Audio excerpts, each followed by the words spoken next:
Fala galera Monster, fala família Guardião Noran, eu sou o Carlinhos Pitbull.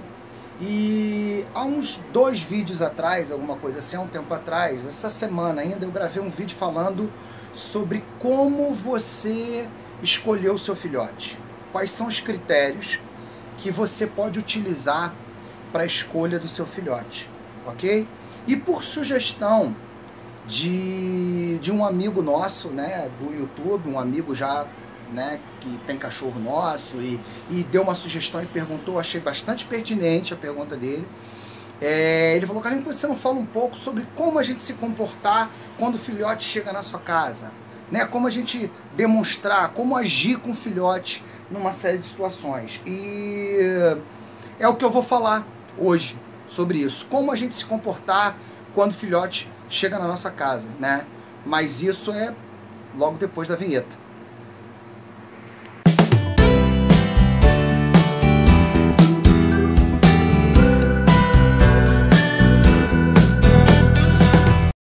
Fala galera, Carlinhos Pitbull. Seguinte, como que eu devo me comportar quando um filhote chega na minha casa? Bom, normalmente esse filhote vai estar chegando na tua casa, se foi aquela questão da reserva, da escolha, por volta dos 60, 70 dias de nascido, né? Então um filhote bem novo ainda, né? Aqui no Brasil se tem o costume se preconiza, né, muito a questão de cada vez mais se trazer o filhote cedo para casa, porque você começa a colocar no teu padrão, né, da maneira que você quer. Isso é uma grande verdade, de uma certa forma, mas se realmente nós tivéssemos líderes de matilha com consciência daquilo que precisa ser aplicado no cão, o que é uma outra vertente, é uma outra verdade. A grande maioria não sabe muito bem como lidar, né? E aí alguns erros acontecem, algumas coisas acontecem, né? Porque a gente realmente não sabe lidar com o cão, e aí eu tô falando de pitbull, mas isso cabe também a outras raças, porque acontece algumas coisas que a gente não sabe lidar. Como a gente vai lidar com esse filhote? Bom, em primeiro lugar, quando o filhote sai da ninhada dele, né, sai daquela ninhada e vem para sua casa, o que a gente precisa entender?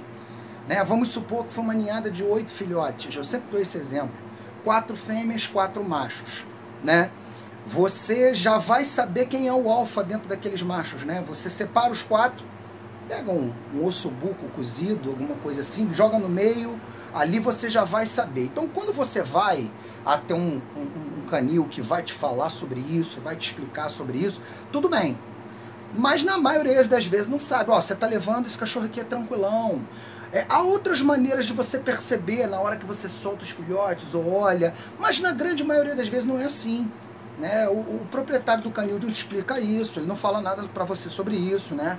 Você também chega lá e escolhe por cor, né? Por estrutura, né? E aí tem o temperamento do alfa dentro de uma ninhada, ele existe. E quando esse animal chegar na tua casa, né? Existe uma coisa que se chama senso de matilha. O que é o senso de matilha? O senso de matilha é o seguinte: daqueles 4 machos, um vai ser o alfa. E aquele alfa macho provavelmente vai ser o alfa entre as fêmeas. Mas existe também uma cadela que é mais alfa entre as fêmeas também. Bom, se você adquiriu por acaso esse cão, ele era o mais bonito, bom, enfim, o temperamento é claro. Num todo, o temperamento tende muito a vir dos pais. A influência dos pais e avós são geneticamente comprovada a influência, né? Tanto que a seleção para o bem e para o mal é feita dessa forma. Quando eu falo para o bem e para o mal, não é maldade não, seleção de mansos e cães que têm uma visão um pouco mais, quando eles querem colocar para guarda. Essa seleção é feita assim e isso vem dos primórdios, tá? A gente fala de cão pet, mas quando a gente fala de cão, a gente precisa entender que aquele cão, ele tem uma função de trabalho. Eu vou falar sobre isso depois.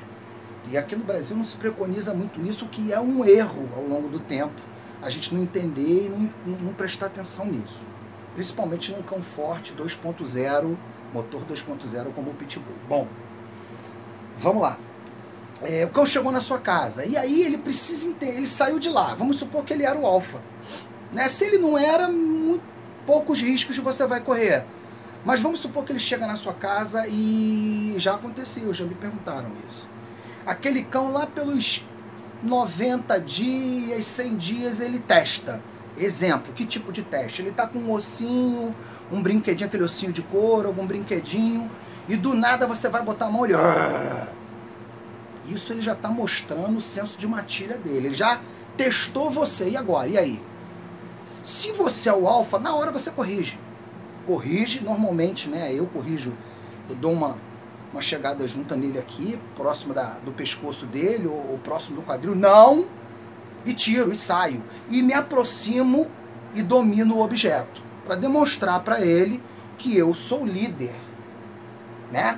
E aquilo eu vou empreendendo se eu tiver alguma necessidade. Eu tive poucas necessidades. Teve um filhote que nasceu, eu fui para um amigo meu, e eu tive que empreender forte nele, porque ele realmente da ninhada ele tinha. Mas quando ele saiu daqui para casa, já saiu completamente dominado. Ele entendeu que eu era o líder da matilha. Isso é muito importante. Você precisa se posicionar, né, com relação a isso. É o que eu falei no outro vídeo, no Escolhendo Filhote, né? Escolhendo o seu filhote. A gente precisa entender, como dono do cão, que o mais saudável para o cão não é que ele tenha um papai, uma mamãe, um irmãozinho, né? Não é. Ai, que bonitinho, que legal, muito bacana isso. Meus cães têm todo o carinho. A gente lida com isso, mas a pior coisa que a gente pode fazer é humanizar esse cão. A gente vai arrebentar com o temperamento dele. Pode botar ele um cão frouxo, para aquilo que ele foi chamado para fazer, né? Frouxo que eu digo assim, um cão de guarda, que não é o caso do Pitbull, tá? O Pitbull não é um cão de guarda, na sua função não é um cão de guarda, e embora eu conheça, né, criadores que já conseguiram tirar esse temperamento um pouco de agressividade com outro animal e selecionar esse temperamento para agressividade com o ser humano no intuito de função, de colocar ele para guarda. E aí quando se consegue fazer isso, você realmente tem um 2.0 para guardar o teu quintal. Embora você tenha que ter muro alto, que são cachorros que decolam, e é uma arma de fogo na mão de uma criança. A gente precisa entender essas coisas também. Mas é um excelente cão. Eu espero que nos próximos dias a gente vai fazer uma entrevista com um grande criador aqui do estado do Rio de Janeiro, que ele é criador de uma linhagem, ele desenvolveu uma linhagem. Eu não vou falar ainda sobre linhagem, nem sobre o criador, porque a gente não acertou ainda essa entrevista, mas é possível que vai ao ar nos próximos dias, é um amigo, e ele vai falar sobre a linhagem. Ele começou a selecionar para isso. E só para você ter uma ideia, um dos cães dele, numa rebelião de presídio há pouco tempo, esse cão foi solto numa galeria e ele parou 8 homens. Ele parou 8 homens, 3 foram hospitalizados numa rebelião. Um cão de 25 quilos, uma mordedura que amassou uma manga profissional de treinamento. Então são cães que a gente precisa entender. Ai, meu amor, botei na cama. Né? Ai, meu amorzinho, aquele cão vai crescer, né? E a gente esquece que é você e sua esposa, e ele, pelo faro, ele sabe que sua esposa é uma fêmea, né? Já vi casos aí do cão estressar e botar o marido pra correr e dormir na cama com a mulher. O meu primeiro dog, o Zeus, ele tinha um senso de matilha apuradíssima, dominância alta. Ele simplesmente, meu tio foi soltar ele da baia, ele rosnou, meu tio ficou dentro da baia e ele fora.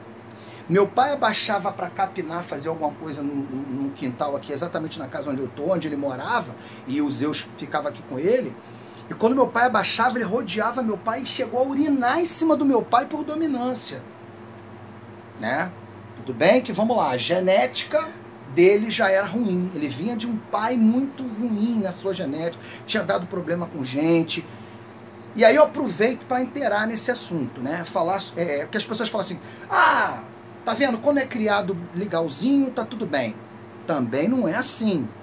Principalmente quando você tem pessoas que não sabem lidar com o cão 2.0.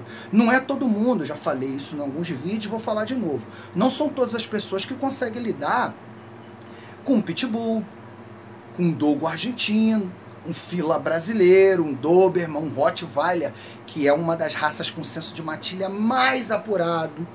Quem cria sabe. Quando a pessoa vem e me procura como um amigo, né? Um amigo do trabalho da minha esposa, onde ela trabalhava, ele procurou, ela até falou, você não quer um pitbull? E ele até brincou, falou assim, não, eu quero um Rottweiler. Eu tenho medo de pitbull. Eu falei pra ele, ó, cara, você quer um Rottweiler? Vou te indicar um canil. Eu indiquei um canil pra ele top. Matrizes e padreadores alemães, seleção genética 10. E ele falou, não. Aí um tempo depois ele falou, comprei um aqui. Aí eu falei, comprei um baratinho. O que você acha? Aí eu olhei, Rottweiler meio de bico, né? Eu nunca vi Rottweiler de bico. Eu falei, pô, quem tem bico é tucano. Eu falei, você quer uma opinião sincera minha, como criador, quem lida com cachorro há muito tempo, ou você quer uma pra afagar teu ego? Não, eu quero sincero. Eu falei, cara, nunca vi Rottweiler de bico, pra mim é um tucano. Aí ele ficou meio assim, eu falei, cara, isso é uma mistura de Rottweiler, isso não é um Rottweiler, tá? Não, mas eu queria um baratinho. Eu falei, cara, por que você não comprou uma granada? Rottweiler baratinho? Você compra uma granada, tira o pino e fica. Quando você dormir, ela explode na sua mão. Parece brincadeira o que eu tô falando, mas é isso. Porque olha só, Rottweiler, um cão com uma tendência enorme à displasia coxofemoral. Porra, que um canil decente, um canil legal, ele faz controle displásico. Aqueles que têm qualquer propensão à displasia, que é o HD, né, mais positivo, pô, você não seleciona para cruzar. Canil responsável, ele faz isso. Cão com qualquer tipo de senso de matilha muito apurado, muito agressivo, ele, enfim. Aí Rottweiler baratinho, a granada sem pino, filho. Né? Não sei nem como é que ficou, né? Acredito até que nem foi agressivo. Mas certamente chegou numa fase adulta, putz, não era aquilo que eu queria. Então é aquilo que eu falo, relação custo-benefício, valores. A pessoa às vezes não quer empreender, quer comprar um cão no OLX. Então a pessoa fala assim, não, é a criação. Por mais que você seja um cara bom criador, e aí tudo bem, né? Se for um grande criador, um cara muito bom, e tem muitos bons aí, né? Porra, cara, tem alguns na internet que são tops. O Jairo é um cara criador de bandog, o cara é top. Eu sou fã do Jairo, né? Pô, esse cara é uma sumidade no meio dos cães aí, o cara é top mesmo. Eu acompanho ele nas redes sociais. E ele fala, ele é bem preconceituoso, ele fala sobre isso também, né? Sobre essa coisa de, a gente não sabe lidar com cachorro. Tem gente que não consegue lidar. Mas se você tiver algumas diretrizes, empreender, você vai ter um cão excelente. Então, não é só a maneira com que cria, principalmente quem não sabe. A genética, ela tem influência. Se você já tem uma genética prejudicada e cai na mão de alguém que não sabe o que fazer, tem tudo para dar errado, né? Então, acho que, no geral, a genética e a criação, ela caminha lado a lado. Quando a pessoa fala assim, criação, eu digo, perfeito, para mim é 50% genética, 50% criação. Sempre falei isso, é uma opinião minha, particular minha. Você tem que buscar, a pessoa quando chega aqui em casa, não chega aqui no meu canil para escolher um cão, um filhote, eu vou soltar os cães no quintal, o pai, a mãe, filhote, vai manipular, vai olhar, ela já partiu do pressuposto que ela está adquirindo um filhote que o pai e a mãe é manso, ela lidou, manipulou. Então esse é meio caminho andado. E aí quando chega na sua casa, você tem que mostrar para o cão quem é o líder da matilha. Você é o líder, tá? Você colocou a alimentação para ele. Se num dado momento eu quiser retirar a alimentação, eu vou retirar, ele vai sentar e vai esperar. Quem bota água e comida sou eu. Ele precisa entender que se eu não botar água e comida, ele morre de fome, né? Então, mas enfim, e aí a gente vai dando condição, já falei sobre isso alguma vez, é muito bonitinho, filhote. Você bota no colo, bota na cama, vai dormir comigo. Só que você esquece que aquele filhote de 10 quilos, ele vai ter 45, 40, 50, e aí? E ele vai querer continuar fazendo as coisas que lhe permitiram quando bebê. Não, agora eu permito e depois não permito. O cão não entende isso. O cão, ele é condicionado, né? Então eu lembro que a minha cadela, eu condicionei, o meu filho nasceu, eu condicionei ela a chegar na porta, ela parar. A Atena, minha primeira cadela, a primeira fêmea, lá atrás, já no iniciozinho do ano 2000, que eu peguei ela. Eu me lembro que eu condicionei, ela chegava na porta, parava, e eu coloquei as roupinhas do meu filho antes de nascer para ela cheirar, né?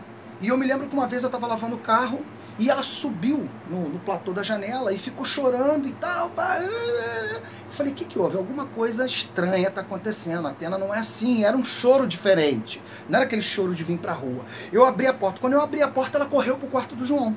Minha esposa não estava em casa, tinha acabado de sair, foi na padaria, alguma coisa assim. Tinha pouco tempo. E ele estava dormindo no berço. Quando ela correu para a porta do quarto do João, ela correu e parou na porta. Ela não entrou. Ela parou na porta. Eu entrei correndo, quando eu vi o João estava enrolado nas cobertas, chorando. Ou seja, ela viu o choro dele e foi até ela super preocupada com isso. E uma outra, já a filha dela, eu não tive essa...